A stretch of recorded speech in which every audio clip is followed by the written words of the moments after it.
총각에게 반한 처녀 귀신.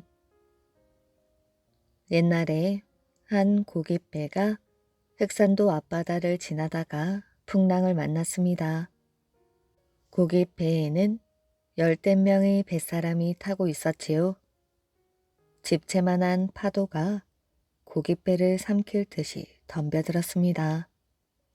파도가 덮친다. 빨리 피해라. 사람들은 파도를 피해 죽으림을 다해 노를 저었습니다. 그리하여 흑산도에 간신히 배를 대었지요. 아휴, 하마터면 큰일 날 뻔했구나. 아무튼 물귀신 신세를 면했으니 풍랑이 가라앉기를 기다려보자고. 뱃사람들은 흑산도에서 지내며 바다가 잔잔해지기를 기다렸습니다. 그러나 하루가 지나고 이틀이 지나도 바다는 여전히 파도가 거세었지요. 뱃사람 가운데 삼돌이라는 총각이 있었습니다. 삼돌이는 고향에 두고 온 어머니와 아버지가 그리워 하루빨리 고향으로 돌아가고 싶었지요. 삼돌이는 바닷가에 있는 당집으로 와서 그 옆에 있는 소나무 위로 올랐습니다. 거기에는 먼 바다가 한눈에 들어왔지요. 저 바다 너머에 어머니와 아버지가 이쪽을 바라보며 내가 돌아오기를 기다리고 계시겠지. 어머니와 아버지가 보고 싶구나. 삼돌이는 그리운 마음을 달래려고 품속에서 피리를 꺼내 불기 시작했습니다. 은은한 피리 소리는 섬 전체에 울려 퍼졌지요. 어쩜 피리 소리가 그렇게 구슬프단 말이냐. 나무 애간장을 다 녹이는구나. 뱃사람들도 피리 소리를 듣고 눈물을 흘렸습니다. 흑산도 사람들도 피리 소리에 넋을 잃었지요. 그것은 당집을 지키는 처녀 귀신도 마찬가지였습니다. 삼돌이의 피리 소리에 마음이 빼앗겨 잠시라도 피리 소리를 듣지 않으면 견딜 수가 없었지요. 일주일 뒤 바다가 잔잔해졌습니다. 뱃사람들은 배를 타고 육지를 향해 출발하였지요. 그런데 섬을 떠난 지 5분도 못 되어 바다는 변덕을 부렸습니다. 비바람이 세차게 불고 파도가 높아진 것이었지요. 도저히 안 되겠다. 섬으로 돌아가자. 뱃사람들은 배를 다시 섬에 대었습니다. 그러자 삼돌이는 다시 당집으로 와 소나무 가지에 앉아 피리를 불었지요. 처녀 귀신은 피리 소리를 들으며 행복해했습니다. 다음날 아침 바다는 잔잔해졌습니다. 뱃사람들은 또다시 배를 띄웠지요. 그런데 섬을 벗어난 지 5분도 못 되어 또 풍랑이 이는 것이었습니다. 다음 날도 그 다음 날도 마찬가지였지요. 거참 별일이네. 바다에 배를 띄우기만 하면 풍랑이 이니 말이야. 이러다 영영 못 돌아가는 것이 아닐까? 이럴 땐 당집의 처녀 귀신에게 빌어보는 수밖에 없어. 우리가 처녀 귀신을 섭섭하게 하여 이런 일을 당하는지도 모르잖아. 뱃사람들은 당집에 상 다리가 휘어지도록 음식상을 차렸습니다. 그리고 처녀 귀신에게 제사를 올렸지요. 뱃사람들은 눈물을 흘리며 기도를 했습니다.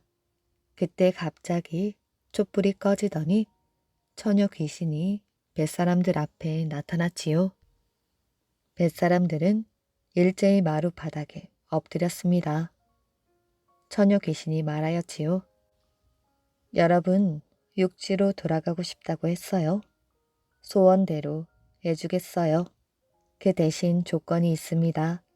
삼돌이 총각이 이 섬에 남아야 해요. 나는 삼돌이 총각이 부는 피리 소리에 홀딱 반했답니다. 이젠 피리 소리를 듣지 않으면 허전해서 견딜 수가 없어요. 내 소원을 들어준다면 무사히 고향에 갈 수 있도록 도와주겠어요. 처녀 귀신은 말을 마치자마자 바람처럼 사라졌습니다. 삼돌이는 얼굴이 새파랗게 질렸지요. 안 돼요. 저도 고향에 가야 해요. 어머니와 아버지가 저를 얼마나 애타게 기다리시는지 아세요? 처녀 귀신님, 저는 이 섬에 남을 수 없어요. 삼돌이는 목이 쉬도록 부르짖었습니다. 그러나 처녀 귀신은 아무 대답이 없었지요. 다음날 뱃사람들은 잔잔해진 바다에 배를 띄웠습니다. 삼돌이가 말하였지요. 저 때문에 이 섬에서 고생하실 것 없습니다. 저를 남겨두고 어서 떠나세요. 삼돌아, 우리만 떠나서 어떡하니? 마음이 아파 발이 떨어지지 않는구나. 저는 괜찮습니다. 저도 언젠가는 육지로 돌아갈 날이 있겠죠. 삼돌이는 뱃사람들을 떠나보내고 섬에 혼자 남았습니다. 삼돌아 미안하다. 몸 건강히 잘 있거라. 안녕히 가세요. 삼돌이는 배가 보이지 않을 때까지 손을 흔들었습니다. 이제 영영 고향으로 갈 수 없게 되었구나. 삼돌이는 절망적인 표정으로 소나무 가지에 앉아 피리를 불었습니다. 피리 소리는 다른 때보다 더 구슬프게 들렸지요. 삼돌이는 피눈물을 흘리며 며칠을 쉬지 않고 피리를 불었습니다. 그러다 그만 소나무에서 떨어져 죽고 말았지요. 흑산도 사람들은 삼돌이의 시체를 거두어 소나무 밑에 묻어주었다고 합니다. 도깨비와 한 약속. 옛날 어느 마을에 건망증이 심한 사나이가 살고 있었습니다. 이 사내는 하루에 식사를 10번도 더 하였지요. 자신이 금방 밥을 먹었는지 안 먹었는지도 자꾸 잊어버리기 때문이었습니다. 그리고 세수도 10번쯤 하였지요. 누가 말리지 않으면 같은 행동을 하루 종일 되풀이하곤 했습니다. 그러던 어느 날 한밤중에 호숫가로 잉어를 잡으러 나갔지요. 그런데 1시간을 넘게 기다려도 피라미 한 마리 낚이지 않는 것이었습니다. 이상하네. 다른 날 같으면 벌써 5-6마리는 잡았을 텐데. 사내는 자리를 옮겨 보기로 했습니다. 사내가 주섬주섬 낚싯대를 챙기는데 등 뒤에서 발소리가 들렸지요. 사내는 뒤를 돌아보았습니다. 그런데 깜짝 놀라 그만 소리를 치고 말았지요. 등 뒤에서 도깨비가 얼굴을 내밀고 있었던 것입니다. 고기 좀 잡았소. 저런 빈 바구니구먼. 도깨비가 말했습니다. 그런데 그 목소리가 꽤 부드러웠지요. 사나이는 도깨비가 생각보다 무서워 보이지 않아 마음을 놓았습니다. 요즘은 먹고 싶은 게 어찌나 많은지 모르겠어. 특히 메밀묵이 너무 먹고 싶단 말이야. 그러고는 사내에게 부탁을 하는 것이었습니다. 이보시오. 나에게 메밀묵을 좀 쑤어다 주겠소. 그럼 내가 잉어를 많이 잡게 해주겠소. 도깨비의 말을 듣고 사나이는 생각했습니다. 보통 때는 잘 잡히던 잉어가 왜 한 마리도 안 잡히나 했더니 도깨비의 장난이었군. 사내는 도깨비가 몹시 괘씸했지만 한편으로는 도깨비가 불쌍하다는 생각도 들었습니다. 오죽 메밀묵이 먹고 싶으면 그런 장난을 했을까? 내가 부탁을 들어주지 뭐. 사내는 도깨비에게 말하였지요. 제가 메밀묵을 쑤어 드리지요. 내일 쑤어서 갖다 드리겠습니다. 그 대신 오늘 잉어를 많이 잡게 해주시면 고맙겠습니다. 알겠소. 도깨비는 내일 이맘때 호숫가에서 사내와 만나기로 약속을 하고 돌아갔습니다. 도깨비가 사라지자 갑자기 잉어가 낚이기 시작하였지요. 크고 탐스러운 잉어들이 마구 잡혀 올라왔습니다. 사내의 방울이는 잉어로 가득 찼습니다. 사내는 콧노래를 부르며 집으로 돌아갔지요. 이렇게 짧은 시간에 많은 고기를 낚아보기는 난생 처음이었습니다. 이윽고 다음날 밤이 되었지요. 그런데 건망증이 심한 사내는 도깨비와의 약속을 까맣게 잊어버리고 말았습니다. 그래서 메밀묵도 쓰지 않았고 호숫가에도 나가지 않았지요. 한편 도깨비는 사내와 약속한 시간에 호숫가로 나갔습니다. 그날따라 차가운 바람이 쉴 새 없이 불어왔지요. 도깨비는 오들오들 떨며 2시간이 넘게 사내를 기다렸습니다. 하지만 끝내 사내가 나타나지 않자 도깨비는 화가 머리끝까지 났지요. 감히 도깨비를 속여? 사내가 건망증이 심하다는 것을 알 리 없던 도깨비는 화가 머리끝까지 났습니다. 그로부터 며칠 뒤 사내가 잉어를 잡기 위해 다시 호숫가에 나왔지요. 오늘도 바구니가 터지도록 잉어를 잡아가야지. 사내는 마른 침을 삼키며 낚싯대를 힘껏 쥐었습니다. 바로 그때 낚싯지가 물속으로 가라앉았지요. 그러자 사내는 번개처럼 빠르게 낚싯대를 잡아챘습니다. 큰 놈이 잡혔군. 사내는 낚싯대에 매달린 커다란 잉어를 보고 흥분하여 소리쳤습니다. 그런데 호수 맞은편 숲에서 사내가 낚시하는 광경을 노려보고 있는 그림자가 있었지요. 바로 도깨비였습니다. 그래, 실컷 잡거라. 이번에도 도깨비 덕인지 사내는 잉어를 많이 잡았습니다. 커다란 바구니에는 잉어가 가득하였지요. 사내는 바구니를 짊어지고 집으로 돌아갔습니다. 여보, 잉어를 아주 많이 잡았소. 어머, 그래요? 어디 좀 봐요. 사내는 자랑스럽게 바구니 뚜껑을 열었습니다. 아니, 이게 무슨 냄새예요? 아내가 코를 쥐고 물러섰습니다. 바구니 속에는 잉어 대신 똥이 가득 들어 있었던 것입니다. 그것은 도깨비 똥이었지요. 순간 사내는 도깨비의 얼굴이 떠올랐습니다. 아차, 내가 도깨비와의 약속을 잊었구나. 그러나 이미 후회해도 소용없는 일이었지요. 고래를 잡으러 간 농부. 옛날 산골 마을에 한 농사꾼이 있었습니다. 얼마 안 되는 밭을 갈아서 틈틈이 집신도 삼고 나무를 해다 팔기도 하였지요. 부지런을 떨었지만 그런 것으로는 고작 푼돈 밖에는 벌지 못했습니다. 그러던 어느 날 이웃 사람이 바닷가에 갔다가 먹이가 목에 걸려 죽은 기러기 한 마리를 주었지요. 그 사람은 그걸 장에 가져가서 2냥이나 받고 팔았다는 것입니다. 그 소문을 들은 농사꾼은 너무나 부러웠지요. 그래서 그물을 짜기 시작했습니다. 농사꾼의 아내가 그 모습을 보고 물었습니다. 농사 짓는 사람이 고기 잡는 그물은 짜서 뭐 하시려고요?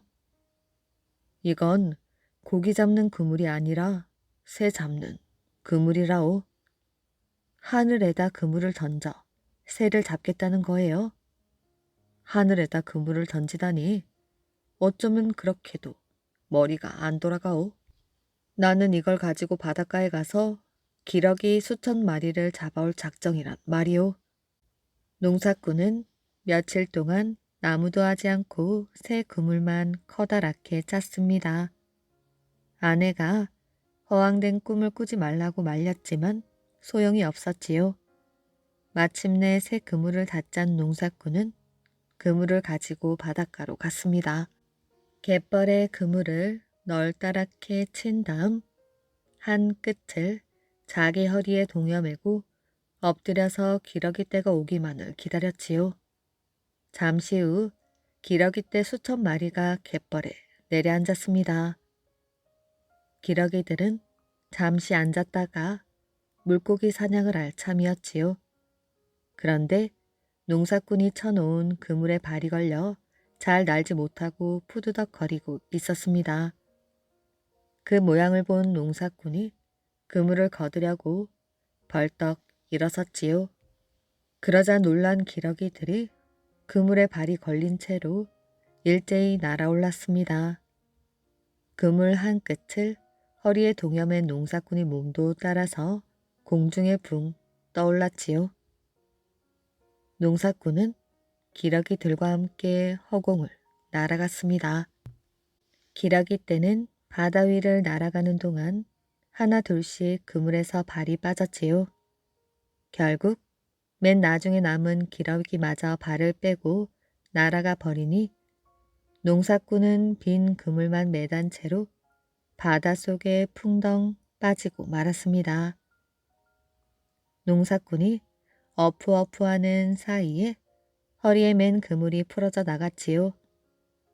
마침 바닷속을 헤엄치고 있던 큰 고래 한 마리가 물을 쭉 들이켜는데 농사꾼도 함께 휩쓸려 입속으로 빨려 들어갔습니다.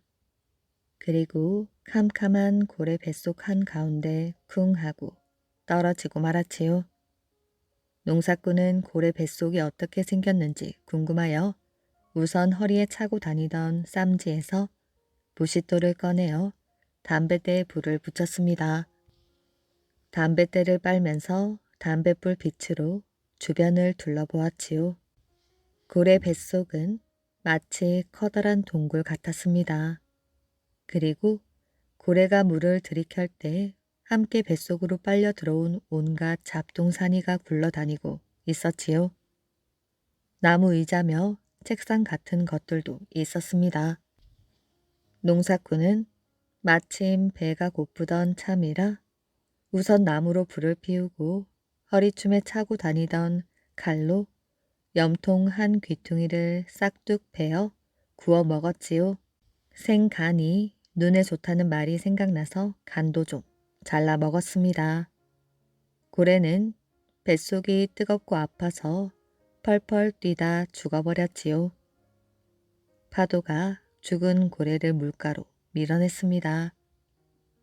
바닷가에 사는 사람들은 고래가 죽어 떠밀려온 것을 발견하고 칼과 도끼를 들고 모여들었지요. 살을 잘라 나누어 가지려고 우선 배부터 갈랐습니다. 그런데 뱃속에 웬 사람이 앉아서 뻐끔뻐끔 담배를 피우고 있었지요. 모두들 깜짝 놀라 어안이 벙벙해져 있는데 고래 뱃속에 앉아있던 농사꾼이 내다보고 점잖게 한마디 하였습니다. 이 고래는 내가 잡은 것이니 아무나 함부로 손을 대서는 안 돼요. 그 말을 들은 바닷가 사람들이 기가 막혀 소리를 쳤습니다. 기껏 고래 뱃속에서 꺼내 살려주었더니 하는 말 좀 보게. 물에 빠진 놈 건져주었더니 보따리 내놓으라는 격일세. 농사꾼은 천천히 고래 뱃속에서 나와서 또 소리쳤습니다. 죽은 고래는 여기 있다마는 그물에 걸린 기러기들은 다 어디로 갔단 말이냐? 이 말을 전해 들은 산골 마을 사람들은 모두 배꼽을 잡고 웃었다고 합니다. 효자 뽑는 날. 옛날 어느 마을에 해마다 효자, 효녀, 효부를 뽑아 상을 주는 풍습이 있었습니다. 올해도 어김없이 효도상을 주는 날이 다가왔지요. 마을 사람들은 1년 동안 효도하지 못한 것을 후회했습니다. 아마 이번엔 윗동네 사는 이씨 며느리가 1등을 할 것이야. 아니야. 올해는 더벅머리 총각이 탈 게 틀림없어. 마을 사람들은 서로 효자를 추천하며 상 탈 사람을 꼽아 보았습니다. 효도상은 마을 사람들 모두를 설레게 하는 풍습이었지요. 드디어 상을 주는 날이 되었습니다. 효도 시험은 아주 간단했지요. 효자로 추천된 사람이 커다란 바위에 손을 대고 소원을 빕니다. 그러면 효자의 손바닥이 바위에 쑥 들어가 손바닥 자국이 남게 되지요. 바위에 손바닥 자국이 찍히면 그의 효도상을 받게 되는 것입니다. 사람들은 커다란 바위 앞에 모여 웅성거리기 시작했습니다. 제일 먼저 윗동네 이씨 며느리가 사람들 앞으로 나왔지요. 이씨 며느리는 바위 위에 손을 올려놓고는 하늘을 향해 소원을 빌었습니다. 이씨 며느리는 손바닥을 바위에 꾹꾹 눌렀지요. 그런데 이씨 며느리의 손바닥은 바위에 들어가지 않았습니다. 아니, 이씨 며느리가 틀림없이 1등을 할 줄 알았는데. 글쎄 말이야, 지금까지의 소문은 거짓이었단 말인가? 사람들은 수근수근 거렸습니다. 아니야, 분명 이씨 며느리는 효부라네. 거짓말이 아니라고. 구경하던 사람들은 믿기지가 않았습니다. 당사자인 이씨 며느리도 어쩔 줄을 몰랐지요. 나는 아직 효도가 부족하구나. 자, 더벅머리 총각 나오시오. 이번에는 더벅머리 총각이 사람들에게 절을 하며 나왔습니다. 바위에 손을 대고 소원을 빌었지요. 더벅머리 총각도 바위에 댄 손을 꾹 눌렀습니다. 순간 더벅머리 총각의 손바닥이 바위로 쓱 들어갔지요. 올해의 효자는 더벅머리 총각입니다. 사람들은 박수를 치며 환호성을 질렀습니다. 내가 뭐라 했나? 더벅머리 총각이 1등을 할 거라고 했자는가? 참 이상하네. 이씨 며느리가 불효를 했단 말인가? 내가 알기로는 소문난 효부인데 말이야. 아무래도 내가 가서 물어봐야겠네. 마을 사람들은 이씨 며느리에게 다가갔습니다. 여보시오, 혹시 무슨 잘못이라도 했소? 뭔가 걸리는 게 있으면 말해보. 사람들의 성화에 며느리는 눈물을 흘렸습니다. 제가 여기 나온 것은 그동안 잘못한 게 있어서입니다. 지난 일을 곰곰이 생각해보니 어머님께 잘못한 것이 있습니다. 며느리의 시어머니는 손자를 항상 업고 자장가를 부르며 다녔습니다. 그러나 아이가 자랄수록 무거워져 시어머니는 힘들어하였지요. 어머님, 아이를 내려놓으세요. 괜찮다. 시어머니는 여전히 아이를 내려놓지 않았습니다. 며느리는 시어머니가 힘들어하시며 땀을 흘리는 것을 보았습니다. 어머니, 힘드신데 아이를 내려놓으세요. 괜찮다. 힘이 들다니 전혀 힘들지 않구나. 시어머니는 상을 다 차릴 때까지도 무거운 손자를 업고 있었습니다. 어머니 힘드시죠? 이제 진지를 잡수셔야 하니 그만 내려놓으세요. 며느리가 말을 하자마자 시어머니는 화를 냈습니다. 이 아이는 내 손자니 하나도 무겁지 않구나.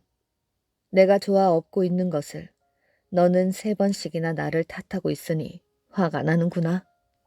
마을 사람들은 며느리의 이야기를 다 듣고 나서 아무 말도 못했습니다. 저는 어머니를 화나게 했습니다. 이것이 불효가 아니고 뭐겠어요?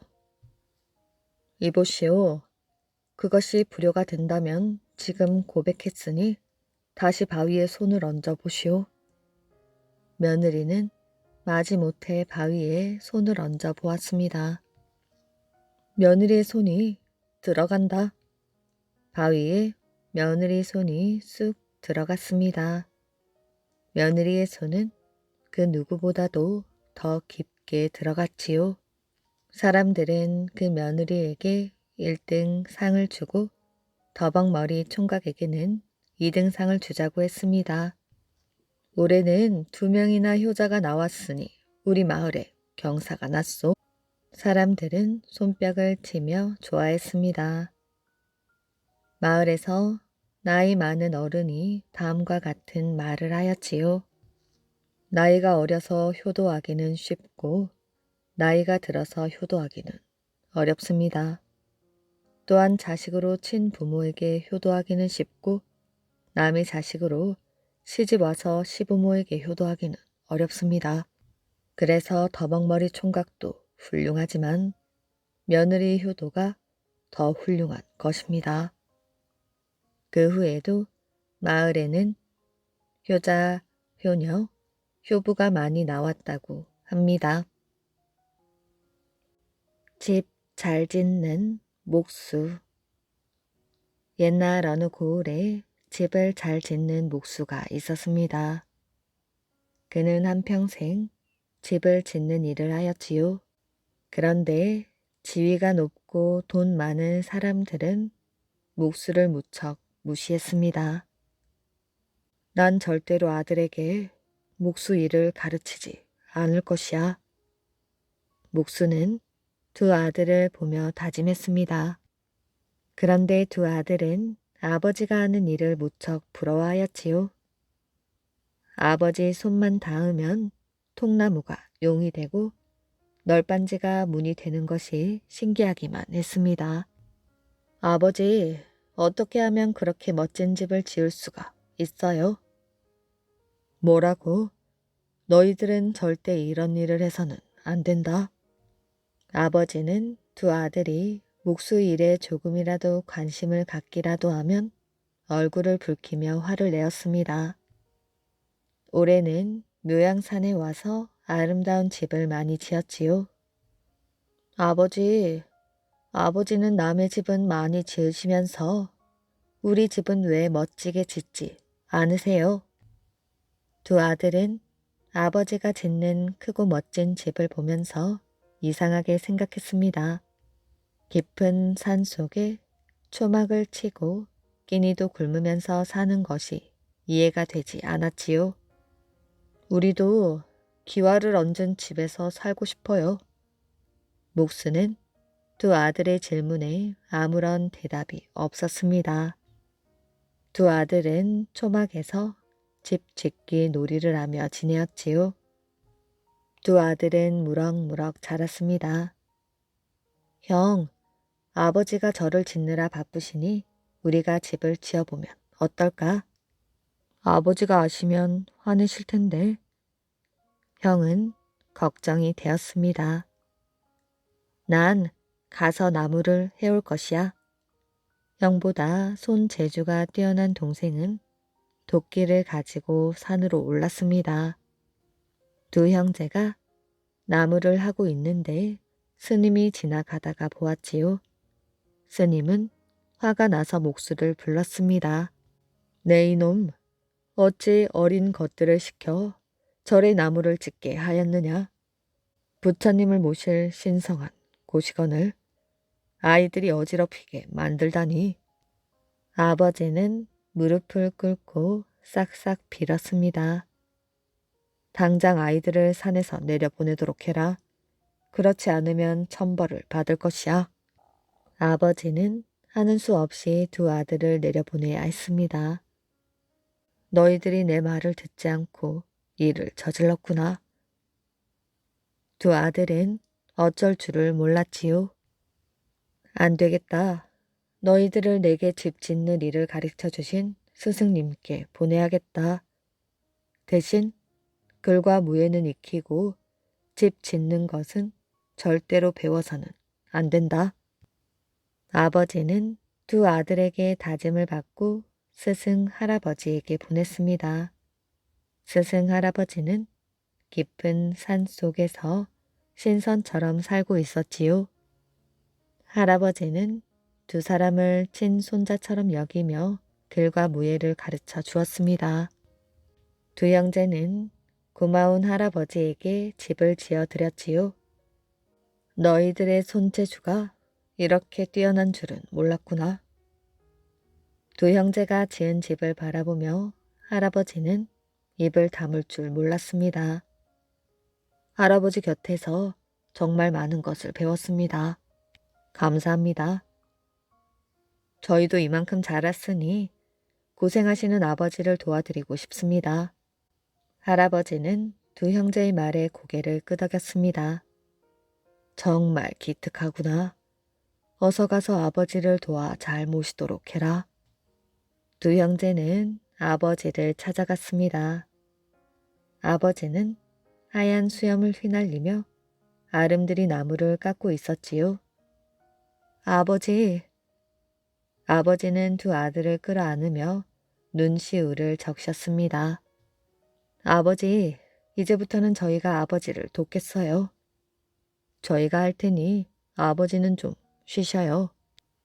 내가 이 일을 배워 평생 업신여김을 당하며 고생스럽게 살고 있는데 너희들까지 이 일을 하겠단 말이냐? 아버지는 큰 소리를 쳤습니다. 이 근처에는 얼씬도 하지 말고 어서 떠나도록 해라. 아버지를 모시려 찾아온 두 형제는 쉽게 돌아갈 수가 없었습니다. 아버지, 걱정 마세요. 할아버지께 신기한 도술도 배워서 무슨 일이든 쉽게 할 수 있습니다. 너희들이 배우면 얼마나 배웠다고 큰 소리냐? 아버지와 아들은 오랫동안 입씨름을 했습니다. 너희들이 정 그렇다면 우리 내기를 하자꾸나. 그래서 너희들이 지면 당장 여기를 떠나야 한다. 아버지의 말에 두 아들도 좋다고 하였습니다. 그리하여 세 사람은 집 짓는 내기를 시작하였지요. 아버지는 골짜기에, 큰아들은 높은 산 꼭대기에, 작은 아들은 산 봉우리를 넘나들며 집을 지었습니다. 평생을 일해온 나다. 너희들이 이길 수 있을 것 같으냐? 아버지는 당연히 이기리라 자신했습니다. 아버지는 서둘러 소를 몰아 집을 지을 재료를 날랐습니다. 있는 힘을 다해 재빨리 기둥을 세우고 대들보를 올렸습니다.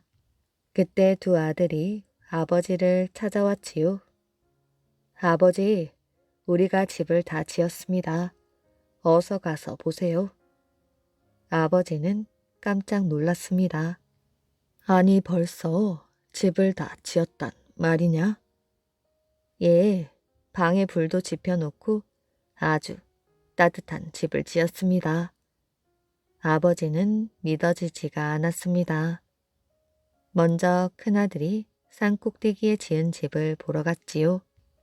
높은 산 꼭대기에 지은 기와집이었습니다. 아버지는 너무 놀라서 입을 다물지 못하였지요. 큰아들은 아버지를 바라보았습니다. 그래, 네가 지은 집은 어디 있느냐?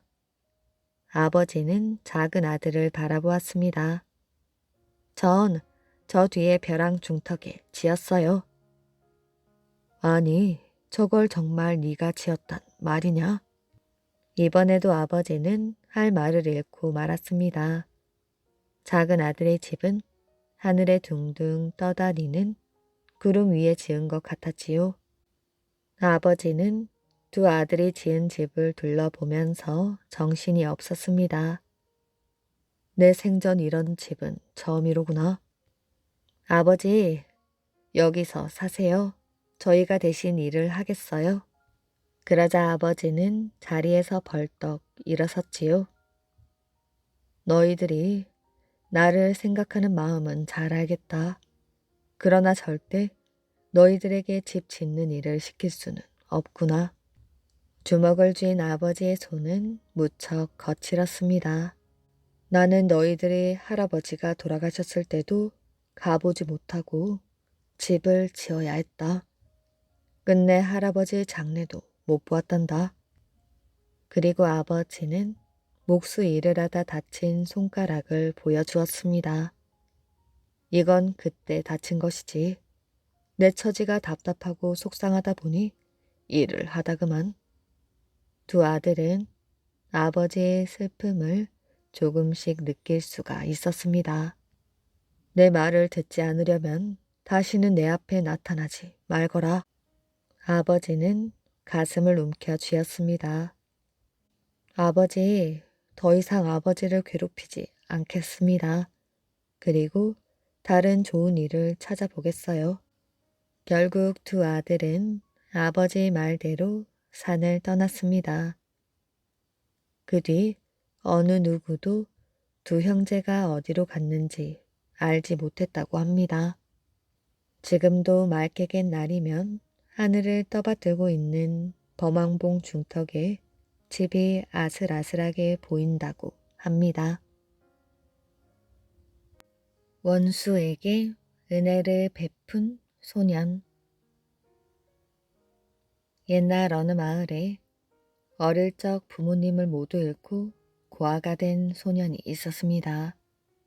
이 소년의 외삼촌은 소년을 데려다가 집에서 함께 살도록 하였지요. 마음씨 고약한 외숙모는 소년이 못마땅하여 마구 집안 일을 시켰습니다. 그렇게 일을 시키다가도 외삼촌이 나타나면 언제 그랬냐는 듯 상냥하게 대하였지요.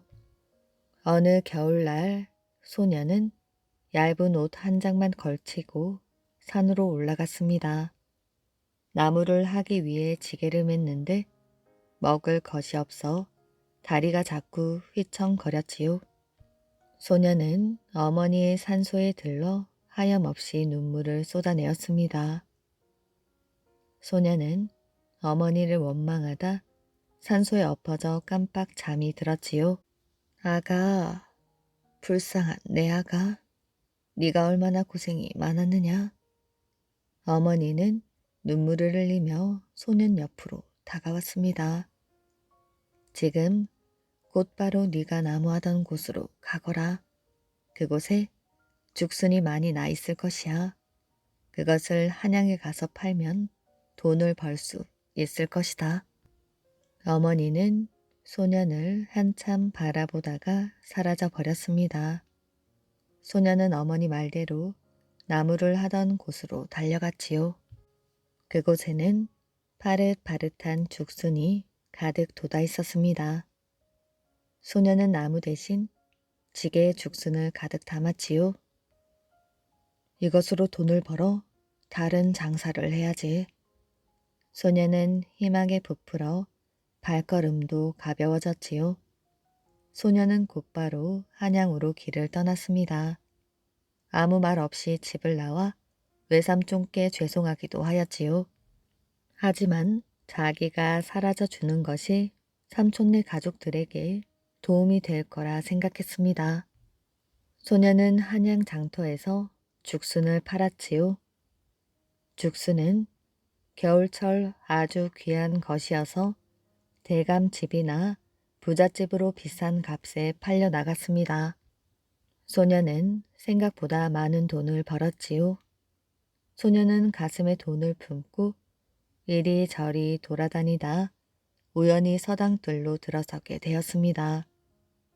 빈 마루에 걸터 앉은 소년은 한숨부터 내쉬었지요. 아이 추워라. 무명 한 필만 있으면 저고리도 해 입고 두루마기도 해 입을 텐데. 때마침 방에서 책을 읽던 훈장님이 소년의 말을 들었습니다. 어찌 무명한 필로 두루마기와 저고리를 해 입느냐? 두루마기 하나만 지어 입으면 되지요. 두루마기만 입고 있으면 사람들은 당연히 저고리도 입었다고 생각할 것 아닙니까? 훈장님은 소년이 마음에 들었습니다. 얘야, 어디 갈 곳이 없다면 여기 있으면서 심부름도 하면서 글 공부를 하거라. 훈장님의 말에 소년은 너무 기뻐 머리가 땅에 닿도록 인사를 하였지요. 그날부터 소녀는 훈장님의 심부름도 하고 글 공부도 했습니다. 훈장님은 보면 볼수록 소년이 마음에 들었지요. 하나를 알려주면 열을 아는 영특한 아이였기 때문입니다. 저 아이가 자라면 내 사위로 삼아야지. 세월은 빠르게 지나갔지요. 소녀는 어느새 훌륭한 청년이 되었고 훈장님의 도움으로 과거 시험에 급제까지 하였습니다. 게다가 훈장님의 딸과 결혼을 하여 세상 부러울 것이 없었지요. 한편 외삼촌네 집은 소년이 사라진 다음부터 집 안이 기울기 시작했습니다. 외삼촌은 하는 일마다 되는 일이 없고 외삼촌의 아들들은 노름을 하는 등 말썽을 피웠지요. 외숙모는 뒤늦게 소년이 없는 것을 아쉬워했습니다. 어느 여름날 외숙모가 논에서 일을 하고 있는데 멋진 가마행렬이 지나갔습니다. 그런데 이상하게도 그 가마행렬이 자기 집을 향하는 것이 아니겠어요? 이상하게 생각한 외숙모는 집으로 달려가 보았습니다. 아무도 안 계십니까? 멋진 옷을 차려입은 관원이 마당에서 사람을 불렀습니다. 누굴 찾으십니까? 외숙모가 물었지요. 그러자 그 관원이 땅바닥에 넙죽 절을 했습니다. 외숙모님, 그동안 별일 없으셨습니까? 제가 10년 전에 집을 나갔던 조카입니다. 소녀는 늙어버린 외숙모의 손을 잡았습니다. 외숙모는 훌륭하게 자란 조카를 보니 가슴이 마구 뛰었지요. 지난날 조카에게 못되게 한 것이 찔리기도 하고 조카가 관원이 되어 찾아오자 자신을 타박하지나 않을까 두렵기도 했습니다. 외삼촌은 어디에 계십니까? 그러자 외숙모는 한숨을 내쉬며 주막에서 술을 마시고 있을 것이라 했습니다. 술이요? 그렇게 성실하시던 분이 무슨 술입니까? 그러고 보니 집안 구석구석이 성한 곳이 없었습니다. 기왓장은 떨어져 있고 천장에는 구멍이 뻥뻥 뚫려 있고 담장까지도 다 쓰러져 가고 있었지요. 외숙모는 그동안 있었던 일을 차근차근 말해 주었습니다. 조카는 외삼촌의 사정을 알고 외삼촌네 식구들을 한양으로 모시고 가겠다고 했습니다. 지난날 외숙모님께 서름을 받았기는 하지만 살림도 넉넉지 않은 상태에서 군 식구를 거둔다는 것은 어려운 일이었을 것입니다. 저는 외숙모님의 마음을 이해합니다. 같이 한양으로 가셔요. 조카는 외숙모의 손을 잡고 말했습니다.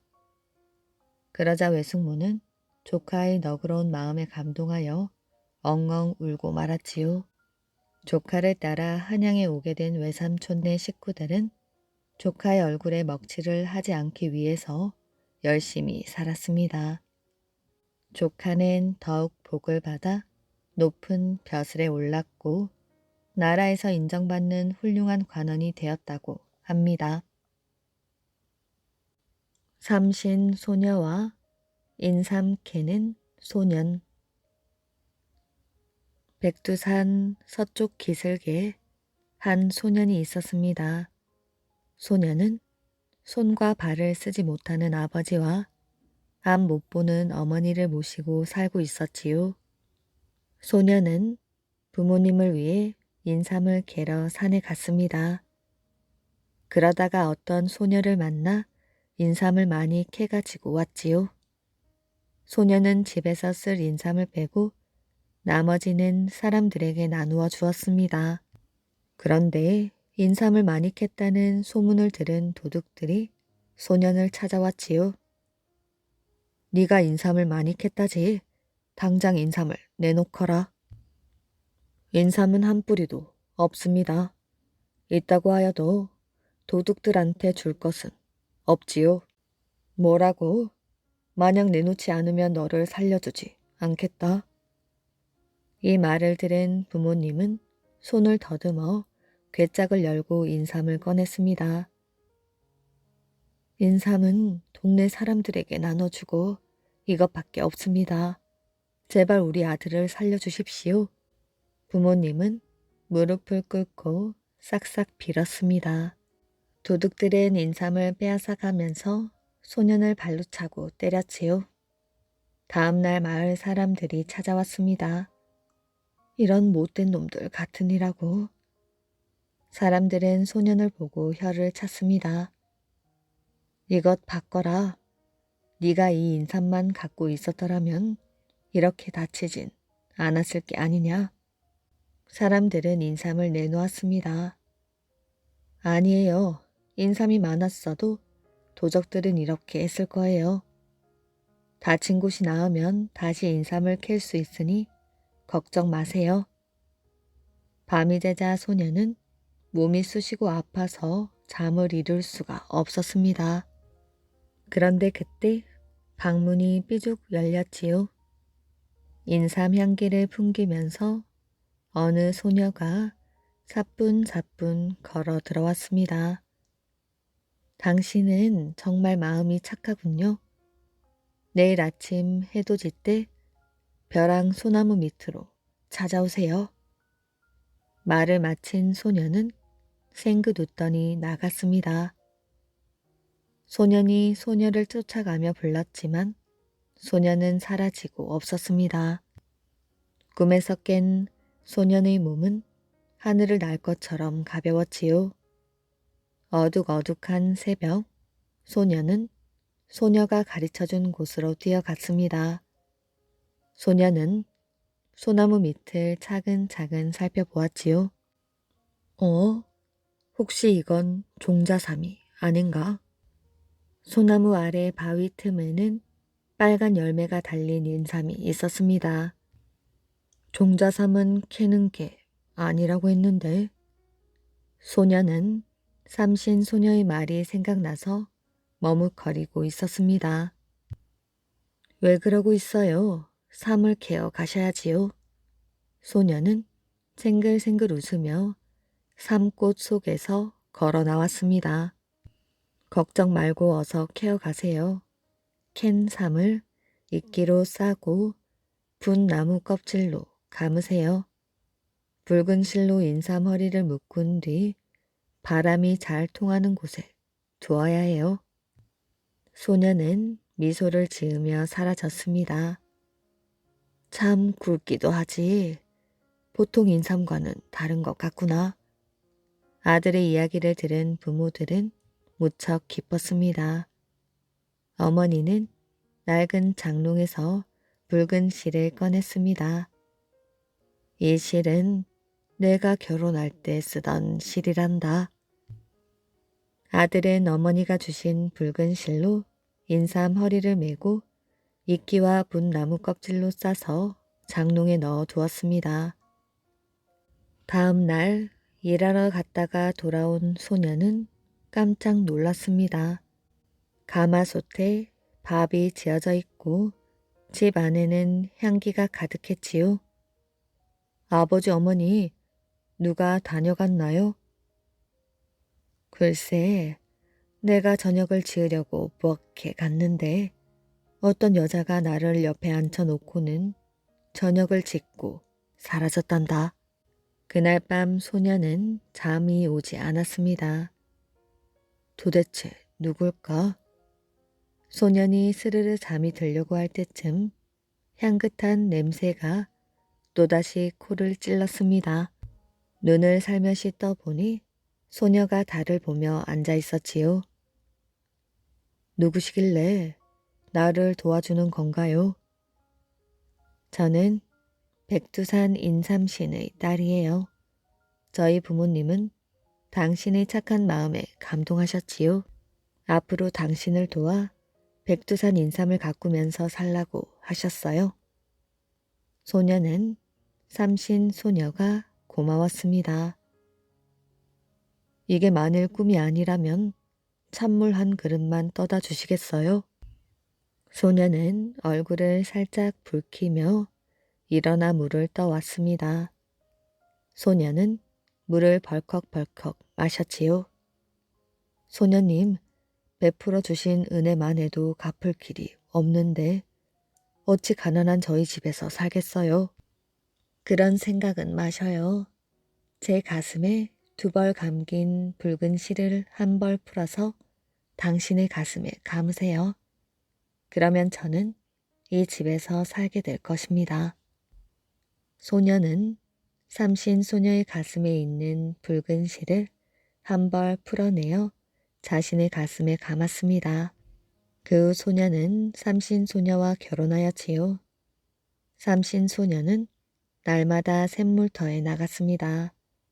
샘물을 길어다가 약을 풀어 어머니의 눈을 닦아드렸지요. 남편도 삼신 소녀가 시키는 대로 산에서 약초를 캐어 아버지께 다려드렸습니다. 3달 후 어머니는 앞을 보게 되었습니다. 아버지도 자리에서 일어나 걸을 수 있게 되었지요. 부모님의 병이 낫자 소년과 소녀는 인삼씨를 채취하여 백두산에 뿌렸다고 합니다. 그때부터 백두산 골짜기에는 진귀한 인삼이 자라나게 되었다고 합니다. 과거에 급제한 바보. 옛날 참 고지식하고 어수룩한 아이가 살고 있었습니다.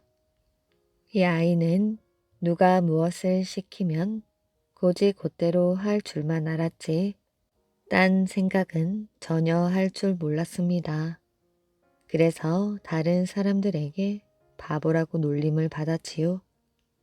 하루는 이 아이 옷에 벌레 1마리가 붙었는데 그걸 어떻게 해야 할지 몰라서 그냥 가만히 놔두었습니다. 그랬더니 벌레가 온 곳을 모두 다 기어다녔지요. 그걸 보고 아버지가 가르쳐 주었습니다. 얘야, 벌레가 옷에 붙으면 손으로 탁 때려서 잡는 법이다. 손으로 탁 때려서 잡으라고요? 알겠습니다. 아들은 아버지의 말을 마음에 잘 새겨두었습니다. 며칠 뒤 아이가 방 안에 앉아 있는데 마침 파리 1마리가 날아왔습니다. 그런데 이 파리가 방바닥에 누워있는 아버지 등에 턱 내려앉았지요. 아버지가 벌레가 옷에 붙으면 손으로 탁 때려서 잡으라셨지. 아이는 파리가 붙어있는 곳을 손바닥으로 탁 때렸지요. 손 자국이 빨갛게 나도록 절썩 때렸습니다. 그러니 잠자던 아버지가 기겁을 하고 일어났습니다. 그래도 아버지는 화를 내지 않고 좋은 말로 타일러 주었지요. 얘야, 그럴 때는 부채로 설렁설렁 바람을 내어 쫓는 법이다. 부채로 바람을 내어 쫓으라고요? 알겠습니다. 아들은 이번에도 그 말을 마음에 잘 새겨두었지요. 며칠 뒤 이웃집에 불이 났습니다. 동네 사람들이 많이 모여서 불을 끈다고 시끌벅적하였지요.